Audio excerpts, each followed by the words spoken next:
Hey everybody, we are back and today we are learning about credit cards and more importantly how to kind of dissect a credit card statement.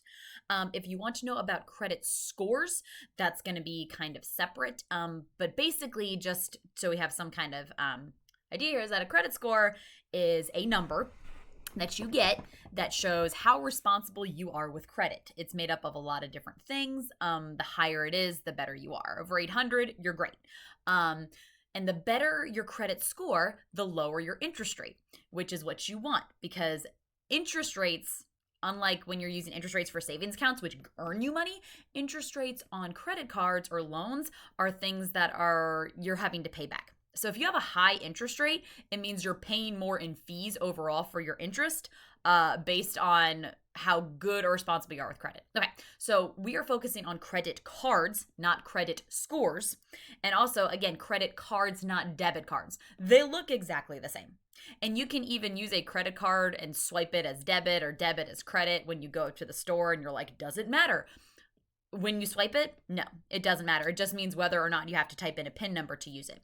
But a debit card is the card that's actually linked to your bank account, your checking account, the money that is real liquid money. You could go and take that money out. That's a debit card, money you have.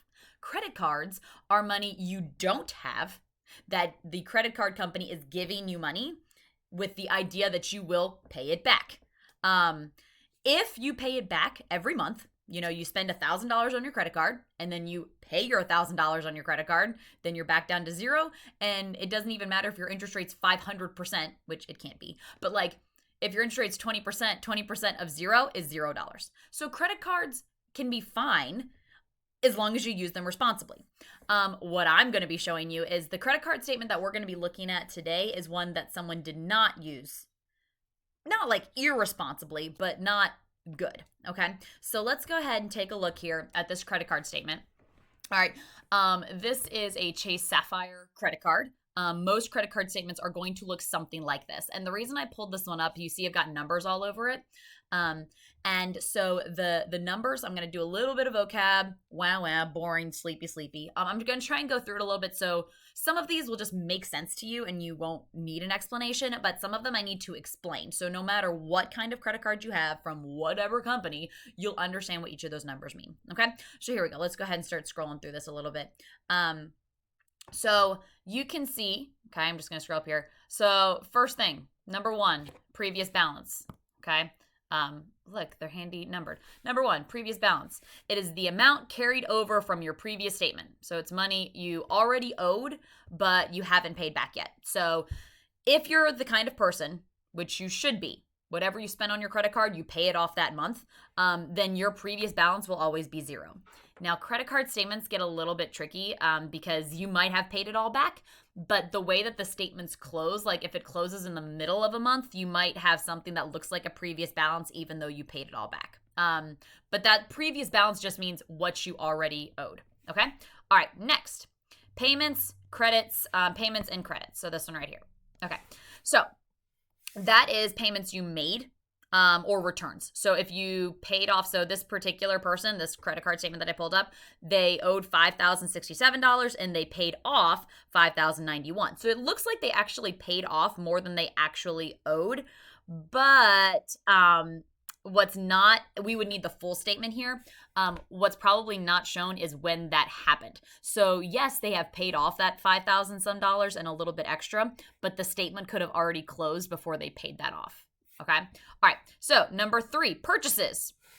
Okay. The amount of money you spent on your credit card. So this particular month, this person spent $3,423. Okay. Pretty self-explanatory here. All right. Interest charged. So number four right here. Okay. So in this month, this statement, this person was charged $77.23. So this is the actual dollar amount that my computer is going crazy about. The actual dollar amount, come on, pen. Nope, apparently we're not doing that anymore, that you were charged. So it's not the percentage rate. We're going to talk about that in a second. It is you were charged $77, just straight up to use the credit card. So you were over your limit, you didn't pay it all back, you were charged $77. Okay. Your new balance, Haha, it's not your shoes. Whoa, whoa, whoa, whoa. It's good joke. I know you liked it. Stop groaning. Your new balance is what you previously owed, what you were charged that month, and the interest you were charged. So it would be what you owed. So this right here, minus what you paid back, plus the fact that you spent $3,400, plus the $77.23. Okay, so what you owed, what you paid back, and then what your interest charges. That's going to be what your new balance is. Okay, available credit, fun, is the amount you still have available to spend on your credit card before you go over your available limit. So right here, all credit cards have a credit limit. So it's the money that the credit card company is willing to let you have that they think that you're responsible with. So we can see that, this credit card, you can spend up to $16,500 on this credit card. That's what they're just going to let you spend $16,000.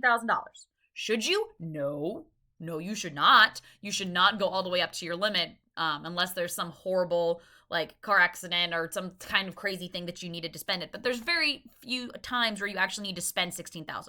That's the credit card company's way of trying to get you to spend more than you actually are responsible for. But if you ever go over that limit, they're going to charge you another fee. So they can charge you interest for not paying all the way down to zero. They'll charge you a fee if you go over your limit. They'll also charge you a fee if you miss a payment, are late on a payment, or don't make your minimum payment. So that's where credit cards get dangerous. But we're trying to be responsible credit card holders and making sure we understand all these. All right, so minimum payment due. So your minimum payment, that's exactly what it means. The minimum payment due in order to not be charged a late fee. So if we scroll back up here, you can see that our minimum payment due, $80. So you need to pay at least $80. Now, you owe $3,000. So $80 is just going to make a small dent. But $80 is all the credit card company is asking for in order to make sure that you don't, that they're not going to charge you extra. Just pay us at least $80 and we'll get there. Okay. So back in 2009, way back when, which I'm sure you guys all really remember, the economy kind of collapsed. And from that, we got a new set of rules on credit cards. They used to be a lot more predatory than they are now, which is hard to believe because they're pretty predatory now. But they had to come up with new rules to make sure that people were not getting taken super advantage of. And so now every single credit card statement has to include these two parts here. So when you look at this next part here, okay, this part of your credit card statement, only the minimum payment or if you make that. Okay, so the vocab here that goes with that, the if only payment is the amount of time it would take you to fully pay off the credit card if you only made the minimum payment. So if you're going $80 a month, I can afford that. Okay, great. Well, if you only pay $80 a month, okay, it will take you 16 years. 16 years. 16 years to pay off this credit card if you only make the minimum payment. So don't do that. Don't just do that. And then you would end up paying over $8,000 when right now you only owe $3,000. So you'd be paying so much in interest if you're only making the minimum payment. Okay, so the second part to that is, okay, so how much would it take to pay off in 3 years? So you go, okay, well, I don't want to spend 16 years. 3 years. How long would it take me to be debt-free on this credit card in 3 years? Well, what you'd have to do is you have to make credit card payments of $132. And you would still be paying over $4,000, but I like how they say this, but you would save over $3,800 by not taking 16 years to pay this off. Okay, so that's what those things mean. All right, sorry, that was a lot of boring vocab. Let's actually talk about some math stuff here. I just need to make sure you understand the words I'm going to be talking about as we move forward here. Okay, so I'm going to be doing a little bit of calculator work off to the side. We will need a calculator or your TVM solver. Okay, remember that we've talked about that in a previous lesson. I'm looking down at my phone right now to show you. Remember, we have this here. Oh, that's my son. The financial calculator app, right? So we'll be using this for a TVM solver if we need to look at our monthly payments. Okay, let's do some math. Here we go. All right, scrolling. All right. If all you had was this credit card statement, How would you know what your interest rate is? Okay, so we talked about this credit card is charging you a whole bunch of interest. Well, let's scroll back up here and take a look at anything here. Now, when you get this, there will actually be a lot more like individual purchases and stuff that you can see, but we're just looking at the overall statement. Nowhere here, okay, nowhere here do we see, okay, a percentage rate. There's nothing here. Okay, but we are very smart math people and we can figure this out anyway. So I'm going to take a couple of these numbers here. The first things I'm going to look at, okay, is I'm going to look at all of kind of my previous balance and my numbers here. And I know what my interest rate is. Okay, so I'm going to take those numbers. I'm going to scroll down a little bit so those numbers won't exist for a second. All right, so here we go. Okay, so we previously owed $5,067.31. So this was our previous. Okay. Here we go. We paid off $5,091.47. Paid. We added on $34.23.92. That's what we made in purchases. Okay. All right. So previous, what we paid, purchases. So just some simple adding and subtracting here. So what that gives us is that we have $3,399.76 is our balance before finance charge is added. Balance before finance. Or I say finance charge before. Oh my gosh. What the heck am I doing here? I'm glad you can't see my face of how embarrassed I was to write before with a C. Balance before interest. Okay. Now, we know from above that we were charged $77.23 in interest fees. Okay. Now, this whole thing is, I want to know, because this credit card company is being kind of sketchy here, is going, okay, well, how much do I actually, like, what's my percentage rate on this credit card? Okay. So what I've got is, if we ever want to do percentages, we're smart math people. We know how to do percentages. It's just something divided by something. That's all a percentage is. So I am going to take $77.23 divided into what my balance was before the interest charge was done. And that's going to give me 0.0227, which is 2.27% per month. Okay. And I wish I could say I was like a super genius at math and that like I did all of these numbers in my head, but I actually already did the numbers on a little piece of paper. So I'm kind of quick math cheating, which I shouldn't have told you and would be like, oh man, she can do all those divisions of percentages in her head. Yes, I can. Okay. So that's what you're being charged per month is 2.27% per month. And we figured that out just because we're smart math people and go, well, if I know what I'm being charged in fees and I know how much I owe, then all I have to do is do a quick division and I can see what my percentage. So, but the one last thing I want to do here, I'm going to use my nice little space pen here, is we always do percentages. We talk about this as APR, which is your annual percentage rate, APR. You'll hear that a lot when they talk about cars or loans or anything like that. So 2.27 per month, look at this very fancy thing, times 12, because there's 12 months in a year, gets me to my APR, which is 27.24%. That's insane. That is that's 27% per year. Now, obviously, you're not charged your credit card per year. You're charged per month. That's where that number came from. But whenever you're talking about APR, 27%. The better your credit score is, the lower that number will be. Okay. Hey, let's keep going. All right. So we've got now, okay, so you can use the TVM solver to determine payback periods and monthly payments. So let's say that you want your credit card to be done in 2 years, okay? You're like, I got my good job. I'm responsible. I finally listened to all that stuff that Dr. Oldham told me, and I'm ready to get myself out of debt. So assuming you do not make any other purchase on this credit card, that's key. Because if you keep using your credit card and you keep spending money, then you're never going to pay it off. Okay, assuming you don't want to make any other purchases, what should you pay per month? Okay, so We know how to use a TVM solver. Remember, I told you this is the key to all finance. You can use this for everything as long as you know how to use it. All right, N. Remember that N is our periods, okay? So that's going to be, we're going to do 24 because we want 2 years, okay? So that's 24 months, right? All right.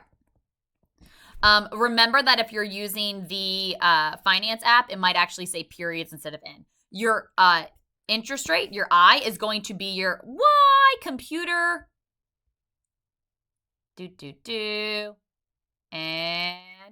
And we're back. All right. So, oh no, you stop. You are being bad, computer. Okay. Our interest rate is going to be our APR. Okay. So that's going to be 27.24. Okay. Our PV is our principal, our present value. And what I currently owe, if I go back up here, computer, bad. You bad boy. Sorry. Is this number right here. Is that 3476 number. So I'm just going to round it up to 3477. All right, so let's come back down here. 3477. 3477. That's what I owe on the credit card right now. Payment, that is what we want to find out. How much do I have to pay to be back in 2 years? Future value is 0 because in the future I want to owe nothing. And remember that these stand for compounding periods, so that's going to be 12. Okay? I'm going to do my little off-camera action here. Or phone. We type all that into our TVM app, and we are going to get that my monthly payment will be $189.45. So, you want to be paid off in 2 years? You're going to make $189 per month. You'll be paid off in 2 years. Okay, so, but let's talk about what that means is actually percentages. So, you spent this money, not from your debit card, but from your credit card. So, it's money you didn't actually have in your checking account. You're paying off your credit card. How much would you be paying overall after 2 full years of payments? So, $189 every month for 2 years. So that's 24 payments of $189, which would be $4,546.80. So over the course of 2 years, you're paying $4,546. Okay. How much more is that than your current balance? Meaning, how much did you just spend in fees? Just straight up paying the credit card company. Okay.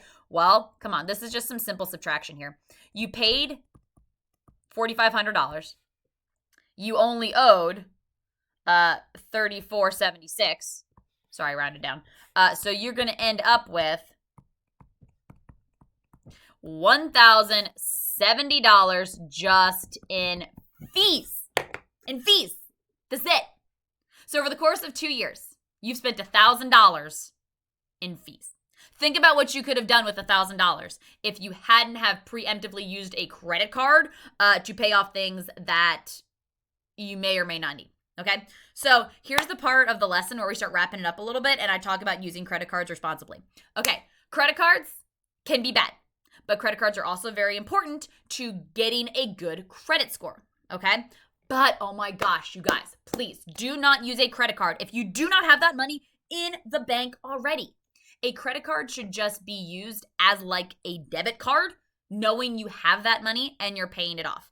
Every month, if you pay off your credit card to $0, then it doesn't matter what your interest is because 30% of $0 is $0 in fees. You're paying it off every month. But if you go, all right, I'm going to go out and I'm going to buy that big screen TV at Costco for $2,000.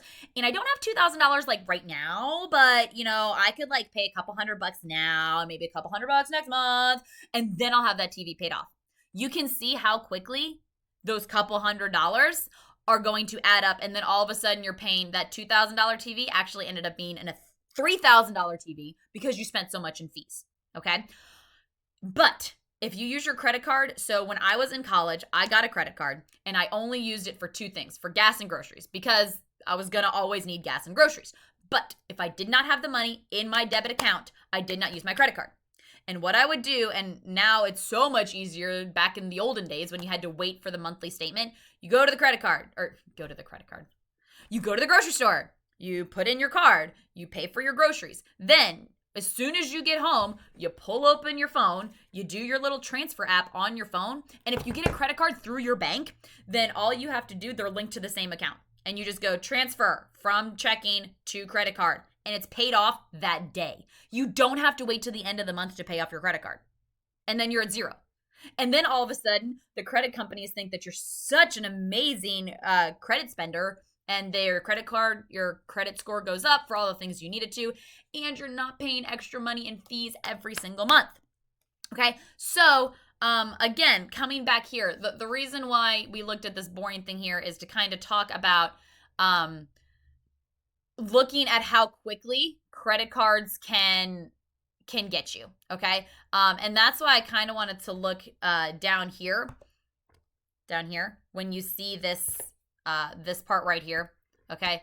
And looking at if you're swayed by that minimum payment. Oh, it's only $80 a month. I can do $80 a month. That's nothing.